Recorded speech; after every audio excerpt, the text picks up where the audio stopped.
Hello everyone, Ricky here and welcome to another round of JumpStart SFM. The series where I do a lot of tutorials and stuff to do with SFM, answering some questions I've been given and also hoping to help people out.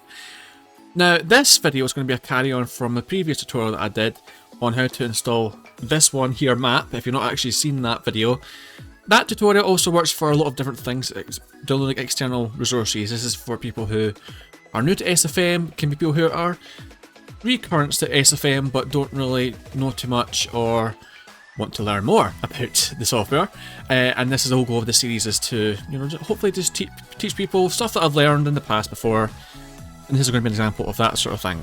And I actually learned this, I can't remember where I learned this from, I can't remember if it was a friend or not, but it was essentially, I was watching someone's animation, wondering how they did a certain thing, tried to load up the map that they use for the situation, and for whatever reason, the contents of the map didn't seem to work for me too well.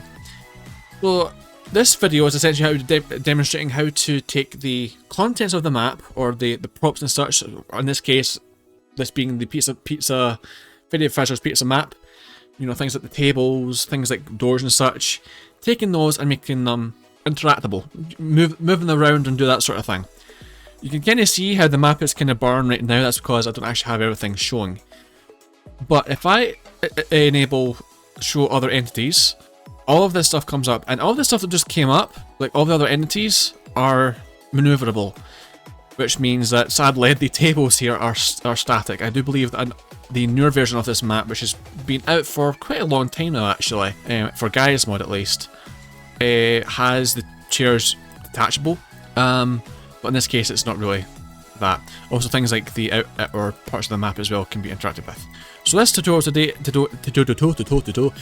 is to demonstrate how to go around doing this, and it's actually very, very simple. All you need to do is just, well, not even a case of right clicking, it's just a case of just hitting this little button right here. It's sort of the record button, and I'll show you what this does. Hit record again, and you're in a sort of like TF2 still area, and all you need to do is just X out there. Now I do believe that was for main, you know, SFM was actually used for a TF2, and they were doing a lot of these cinematics, like the Meet the Scout and those sort of animations. And I do believe that was what that was for. So you can record, you know, certain characters, like for instance the Scout, you know, running around, that sort of thing, for camera reasons. I don't know, can't remember, I'm not too sure why that's a thing, but it works for this demonstration right here. What you'll see with the map is you'll see that things are starting to flicker. That's because we now have two versions of every object, a stagnant, well not stagnant, but sort of static version of the item, and the item just there. Kind of weird looking though, a lot of weird artifacting and such going on, but we're about to fix that. So if I just hit enable show objects and then disable it again, you can kind of see the tables are no longer moving. None of the background objects are no longer moving, like the cars and such are no longer moving, but they're not showing, they're not lit properly. That's because they're now props.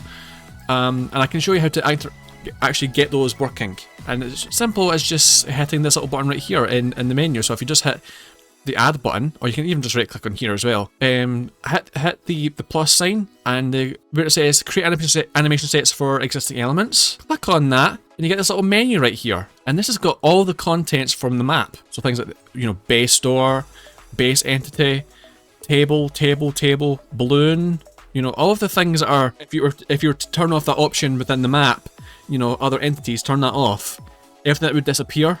It's now prop that you can actually maneuver if you highlight everything. What I'm doing here, if you just highlight everything, there's a few things I'm not going to bother with here. If I just scroll down, for instance, if I take these weapons away, where is it? So if I go to, is it player model? Yes, player. That's the scout model for me when I just hit record and you saw the little TF2 icon in the corner with Scout in there. You can actually bring him out, and it can actually have him actually animating as well, which is not what we really want right now. We just want the props and such. So here we are, we have the props, and I have this already set right here. This is everything foldered. You can disable this if you click on this little gear icon in the corner right here. There should be a menu option that says show scene hierarchy. If you disable that, all of the components, all of the the animation sets of the tangents are now really available. It does make things a little awkward though, because nothing's micromanaged. That's kind of awkward. But yeah, nothing's micromanaged, so I like to enable this. So I'm just going to re-enable this. So show scene hierarchy, and you'll notice how everything is now grouped or foldered, and it makes things very easy. Although the names for all the additional objects are just, you know, they've got weird names. They've got things like, you know, one and that sort of thing, especially the brush models. But what we can do is we'll have a little bit of a game, and we'll actually try and find where all the little components are. So it seems as though number 9 right here is this window, and we'll see what this looks like. It's a window pane. I can animate this window opening and shutting. It's kind of cool, isn't it? Hello, goodbye. Can I take your order? Or I can, you know, I can take whatever else. What else is there? So we can just look around. This will be a little bit sort of like annoying, I will say. But what you can do as well, if you've seen the stuff you need, like say for instance you need to like maneuver a door, and you manage to find where the door actually is in this long laundry list of objects. If you find the particular thing you're looking for, all you need to do then is just, you know, show it, hide it, show it, hide it. You can right click on the object. I'm just going to move my face cam a little bit. I know I'm in the top corner now, but you can now just right click on the object and hit rename. So I'm just going to rename this to office door right. So office door right. Alright, so we now have office door right. I can now take that away or bring it back. I can also open it. Hello, can I come in? Hi. It's not like one of those swingy doors you get at restaurants. But you can do that, and then we can also hopefully hunt for one of these tables. Is it going to be a table here, or are these just all the doors?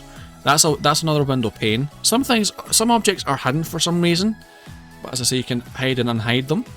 So that makes things very easy. So I can open the door and do what I did before and have, you know, can I take your order, please?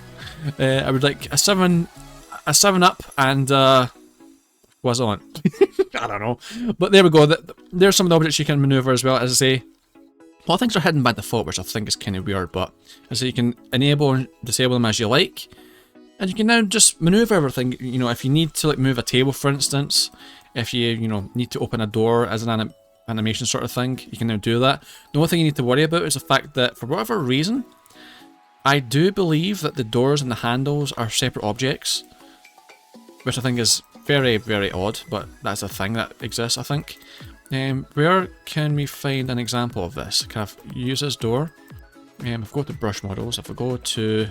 yes, if you look at the door right here, is it all the way over to here? This door handle is detachable, so yeah, that's a little bit awkward. I might create a separate tutorial on how to do like a head hacking and such, because this sort of goes into that, but you can lock objects into one another, and it causes things to be a little bit less awkward like this, but that I'll leave it for a future video on how to do like things like head hacking and such, because that's a very, very interesting and very handy little tool that I learned over the years. That's one thing you need to watch out as things detach and that sort of thing. But there you go, that's essentially how to do that for being able to access the props of the map and being able to like maneuver them and interact with them. I will note there are some cases where props and, you know, the props built onto the map are not the same as the amount of props you can get for, you know, other parts. For instance, I've had an incident before. The door's probably just hidden here, but I've had an instance before where I've loaded one of these Fairy Fire Sparrows maps, and there's a door that appears if you hit other entities, but for whatever reason the door does not seem to appear as an object, as a prop that you can actually just move around. Don't know why that is, but that's just seems to be where it is for that. I will say the door for this map, you know, it does exist. It's just one of those objects that are hidden. But that's just an example of things where things can be a little bit awkward with this sort of thing. But I'm pretty sure you can probably find the dedicated door object in, you know, in the menu for adding a new model. In this menu right here, if you need to actually look at the door that you need for the animation. That's an example of things. Some maps, the props built into the map don't seem to all come through when you're able to interact with them, that sort of thing. That's the only thing that I can viably say is worst case scenarios for this. Alright friends, I hope you found this helpful, and if you did, I would appreciate it if you showed as such by leaving a like and leaving any feedback down below if you found this helpful in any way. If you have any questions, I'd also request you to write those down below, and I'll hopefully get back to them as soon as I can. I might even turn those questions into videos as well. So if you're interested in that, I would appreciate if you subscribe to the channel as well to see more of that. As well as some other stuff as well. I'm doing currently a reboot of my old Garry's Mod series, and I've already pre-recorded like a bunch of episodes of that, so if you want to see that when they come out, hopefully, as well as some animations done with SFM, because I've been doing a bunch of those as well. And I've got a bunch of other videos on the channel, so I play a lot of indie games, everything you can ever think of. This is a variety channel. I do everything I like to do. This is fun. That being said, guys, that's going to be it for the video. As I say, I hope you found this helpful in some way, as I say. And until next time, hope you all stay safe, take care, have fun with SFM, and I'll see you for the next one. Bye now.